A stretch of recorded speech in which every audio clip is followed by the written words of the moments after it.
काय मग बघूनच तोंडाला पाणी सुटलं असेल ना. हा पास्ता, इंडियन स्टाईल पास्ता कसा बनवायचं ते मी आज सांगणार आहे तुम्हाला. चवीला एकदम अप्रतिम आहे. सकाळी किंवा संध्याकाळी मुलांना जर भूक लागली असेल तर झटपट तुम्ही हा पास्ता बनवून देऊ शकता. कमी वेळात बनवू शकता आणि चवीला एकदम अप्रतिम लागतो. तर कसं बनवायचं ते पाहूया. आणि जर रेसिपी आवडली तर चॅनलला लाईक्स, कमेंट्स आणि सबस्क्राईब करायला विसरू नका. तर सुरुवात करूया आपण पास्ता बनवण्यासाठी. आपल्याला इथे लागणार आहे पाणी. आधी गरम करून घ्यायचं आहे. तर एखाद्या मोठ्या भांड्यामध्ये पाणी गरम करत ठेवायचं आहे. त्यानंतर थोडंसं मीठ घालायचं आहे आणि तेल घालायचं 1 चमचा. तेल यासाठी का पास्ता एकमेकांना चिटकू नये, मोकळा मोकळा व्हावा. आणि मीठ आत्ता घातल्यामुळे काय होतं, मस्त असं पास्त्याला लागतं. तर इथे मी 1.5 कप पास्ता घेते आहे. हा मॅक्रोनी पास्ता आहे बघा. पास्ता कुठल्याही शेपचा असला तरी चवीला सेमच असतो. तर इथे मी 1.5 कप पास्ता घेतलेला आहे. पाणी चांगलं गरम झाल्यानंतरच यामध्ये पास्ता घालायचा आहे आणि फक्त 4 ते 5 मिनटं आपल्याला हा पास्ता शिजवायचा असतो. आणि सतत त्याला ना मध्ये मध्ये मिक्स करत राहायचं, कारण तो खाली लागतो पास्ता आणि असं एकदम एकत्र गोळ्यासारखं होतं. त्यामुळे त्याला सतत मिक्स करत राहायचं मध्ये मध्ये. तर बघा आधी सतत करायला नको, मध्ये मध्ये आपण त्याला थोड्या वेळाने आपण ह्याला मिक्स करत राहायचा. तर पास्ता जास्त शिजवायचा नाही, तो ओव्हरकुक झाला तर पास्त्याची टेस्ट बिघडेल. त्यामुळे आता 4 मिनटानंतर आपण चेक करूया.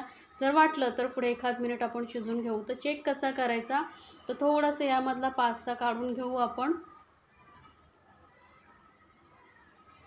थोडंसं काढून घेऊ आणि एखाद्या सुरीच्या साहाय्याने बघा याला कट करून बघायचं. पटकन कट झालेला आहे, म्हणजे आपला पास्ता शिजला गेलेला आहे. तर आता गॅस बंद करूया आणि याला एखाद्या चाळणीवरती काढून घेऊया. यातलं पूर्ण पाणी काढून टाकायचं आणि चाळणीवरती ठेवायचं, म्हणजे मोकळा मोकळा होतो. आणि 1 चमचा तेल पूर्ण पास्त्याला लावून घ्यायचं आहे. यामुळे पास्ता एकमेकांना चिटकत नाही, पूर्ण मोकळा मोकळा होतो. तर ही स्टेप करणं खूप गरजेचं आहे.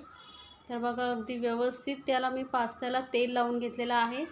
आता पास्ता आपला साईडला ठेवू आणि चालू गॅसकडे. तर गॅसवरती एक पॅन ठेवलं आहे, त्यामध्ये 1 चमचा तेल घेतलेलं आहे मोठं आणि 1 चमचाच बटर घेतलेला आहे.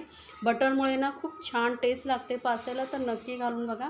तर बटर वितळलं की आपण यानंतर पुढे अजून साहित्य ॲड करू.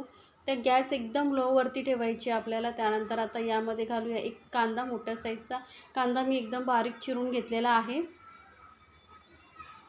यामध्ये तुम्हाला ज्या भाज्या आवडतात त्या तुम्ही घालू शकता.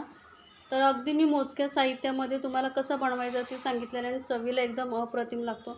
मुलांना टिफिनमधूनही देऊ शकता, मुलंही आवडीने खातील. तर कांदा बघा आपला थोडासा भाजला गेलेला आहे, थोडा लालसर झालेला आहे.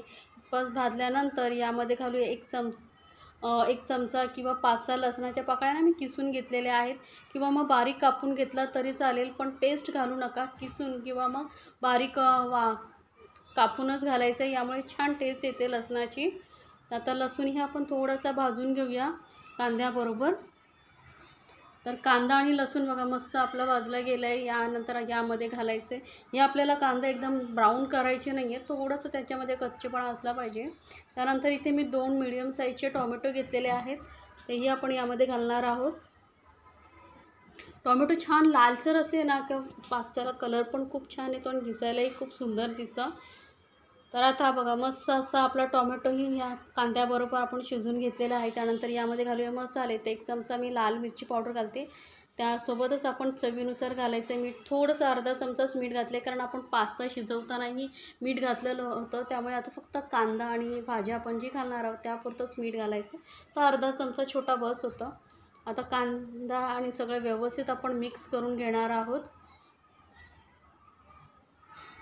तर आता यामध्ये आपण भाज्या घालणार आहोत. तर तुम्हाला कुठली भाजी आवडते ती घालू शकता. तर इथे मी फक्त माझ्याकडे कॅप्सिकम होती तीच मी घालते. इथे तुम्ही तिन्ही कलरच्या कॅप्सिकम किंवा मग स्वीट कॉर्न असेल तेही घालू शकता. पण कमी साहित्यात आपण इथे बनवतो आहे, त्यामुळे मी फक्त कॅप्सिकम घातलेली आहे.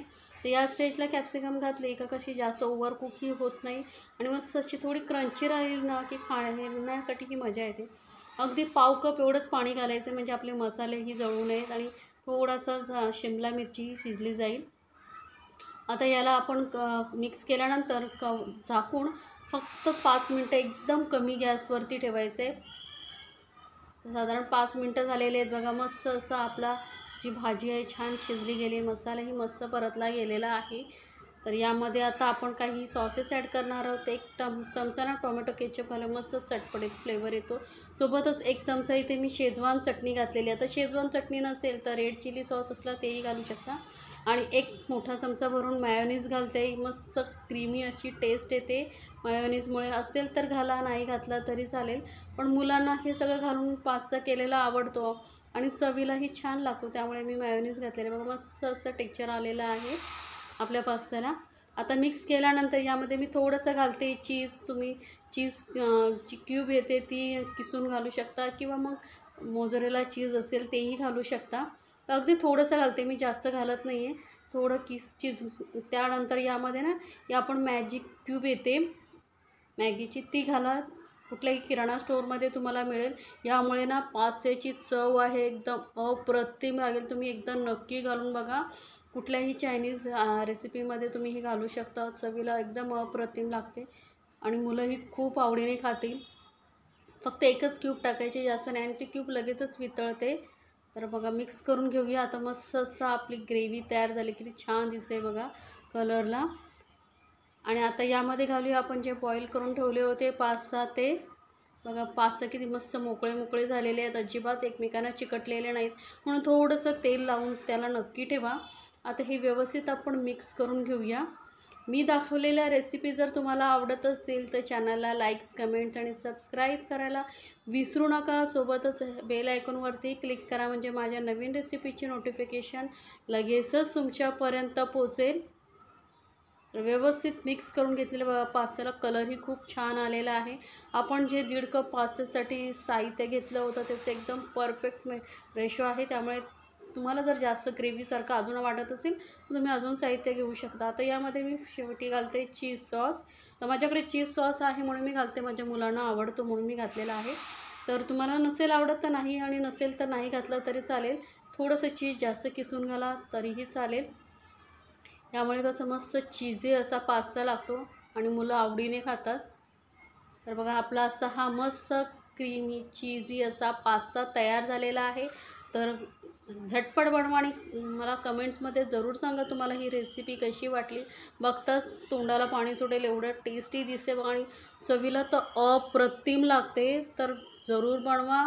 मुलंही आवडीने खातील आणि नेहमी फर्माईश करतील या पद्धतीने बनवायला. तर ही पद्धत तुम्हाला कशी वाटली मला कमेंट्समध्ये जरूर सांगा. चमचमीत टेस्टी असा इंडियन स्टाईल पास्ता बनवण्याची रेसिपी मी तुमच्यासोबत शेअर केलेली आहे. याआधीही माझ्या चॅनलवरती स्नॅक्सच्याही बऱ्याच रेसिपी आहेत, त्याही तुम्ही पाहू शकता.